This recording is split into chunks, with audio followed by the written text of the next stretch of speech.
КАС харилцагын хуулах зэсийг хэрхэн ашиглах вэ? Санхүүгийн менежмент мөнгөн хөрөнгө хэсэг рүү орон КАС харилцагын хуулах зэсийг сонгоно. Хуулах харах огноог сонгоно мөн харилцагчаа сонгож болно. Дараа нь банк болон дансаа сонгоод хайх товчийг дарна.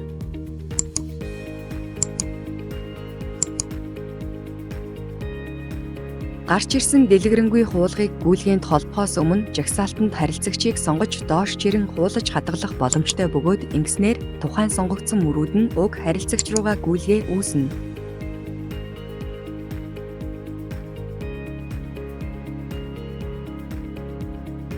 Мэдээллийн төрлөөс зөвхөн орлого эсвэл зарлагаар сонгон гүйлгээг холбох товчийг дарна.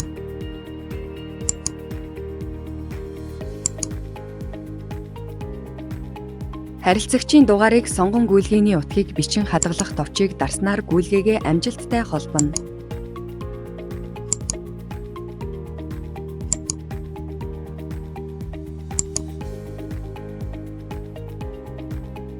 Ногоон өнгөтэй болсон нь гүйлгээнд холбогдсон гэсэн үг цагаан нь холбогдоогүй гүйлгээ юм.